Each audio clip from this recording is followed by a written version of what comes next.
Proyek kami terletak pada Desa Welaharwetan, Kecamatan Kalibakor, Kabupaten Banyumas. Sebuah desa asri dengan potensi pertanian yang luar biasa. Lahan pertanian ini adalah tumpuan hidup masyarakat. Namun, para petani di sini sudah berjuang keras dengan tantangan internal maupun eksternal, seperti menjaga kesuburan tanah yang tidak merata. Kini muncul sebuah tantangan eksternal yang baru datang mengintai. Lokasi pertanian di desa ini berdekatan langsung dengan TPA PLE Kabupaten Banyumas. Penting untuk dicatat, ini adalah salah satu TPA dengan pengelolaan terbaik di Asia Tenggara. Ini adalah kondisi air irigasi ideal yang seharusnya mengalir di sawah mereka, jernih, bersih, dan kaya oksigen.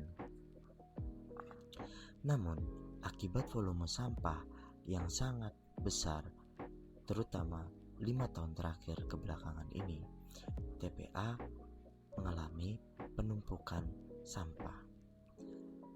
Penumpukan ini berakibat terjadinya rembesan lindi alami di luar sistem IPAL utama. Rembesan inilah yang berisiko meresap dan bercampur dengan saluran irigasi utama petani. Bayangkan ancaman gagal panen total terus terbenak di pikiran mereka. Untuk mengetahui lebih lanjut tentang situasi pertanian di desa ini, kami berdiskusi langsung dengan Bapak Sartun, Ketua Kelompok Tani Eka Karya 4. Mungkin disampaikan awalnya terlebih dahulu Pak mengenai air limbah TPA niku Pak, air yang coklat hingga hitam niku Pak. Itu dari awal sih nggak tahu mau seperti itulah ya. Nggih, nggih. Karena kan dari dulu programnya emang nggak seperti itu. Nggih. Tapi ternyata emang airnya dari dulu sampai sekarang emang udah berubah banget. Dulu nggak hitam seperti itu. Tapi sekarang emang sampai hitam banget. Apalagi kalau nggak hujan, itu benar-benar hitam, bau. Itu mau kena airnya aja jijik takut. Tapi kalau hujan sih enggak. Tapi memang dampak dari masyarakat di sini memang ya ada yang ngeluh, ada yang belum. Karena kalau yang belum barangkali belum merasakan. Tapi kalau yang ngeluh juga yang udah merasakan. Contohnya di tanaman padi, di tanaman ya termasuk yang di bawahnya itu kan dulu ada tanaman padi. Itu nggak panen sama sekali. Karena kebanyakan air itu bisa menjadikan tanaman itu busuk. Tapi kalau sedikit sih kayaknya enggak masalah. Justru bisa bagus subur. Tapi kan dari sana nggak bisa diatur. Iya, betul Pak. Nggak bisa diatur. Harus sedikit, harus sekian, nggak bisa. Jadi dampaknya di petani emang seperti itu. Tapi kalau untuk di masyarakat sini memang belum sih. Iya. Barangkali nggak tahu besok atau lusa nggak tahu. Tapi kalau sekarang belum karena masih banyak yang pakai sumur-sumur di lingkungan ini. Banyak yang punya sumur sendiri. Ada yang ngambil dari itu kan yang di bawah itu sumber air untuk warga sini. Itu pas banget di samping kali itu, kali yang kelewatan kotoran limbah itu. Iya, limbah itu takutnya dari keluarga sini barangkali kesananya nanti ada efeknya juga sih. Walaupun sekarang belum, tapi tetap ada was-was seperti itu.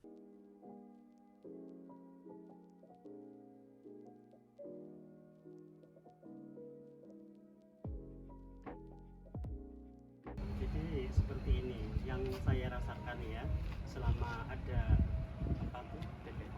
TPA itu, kalau ke air tuh memang mencemari sekali, termasuk waktu pertama kali limbah mengalir ke embung kan, itu waktu itu banyak ikannya ya, jadi mati semua.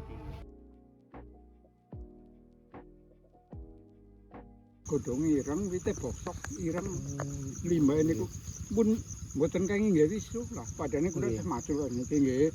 Kula jeng wis mboten saged mambu terus Gatel nggih. teng mriki lengket Gatel. kali gatel.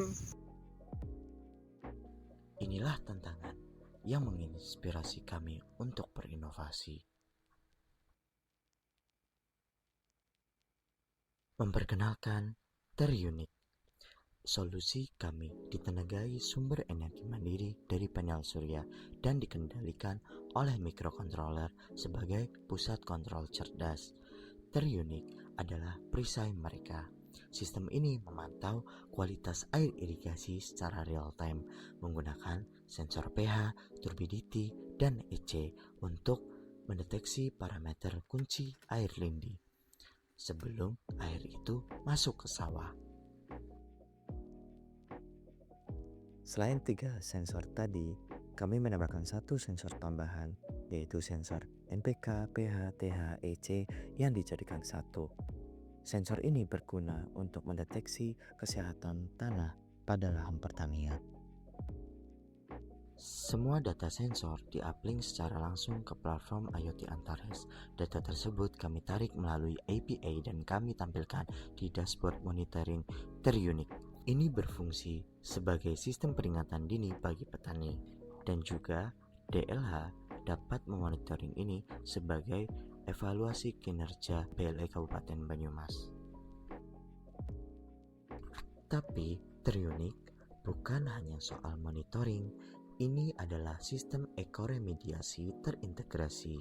Saat sensor mendeteksi kontaminasi lindi, sistem kontrol kami secara otomatis mengaktifkan proses remediasi menggunakan inovasi bioteknologi jamur pelapuk. Teriunik adalah sistem proteksi ganda yang sesungguhnya. Saat petani berjuang di lahan mereka, Teriunik berjaga di luar lahan mereka. Kami tidak hanya memantau, kami bertindak, mengintegrasikan IoT Antares dengan bioteknologi untuk menciptakan sistem mitigasi yang melindungi jerih payah petani, memberdayakan mereka, dan menjaga kelestarian lingkungan. Teriunik, inovasi untuk Lehar Wetan, inovasi untuk Indonesia.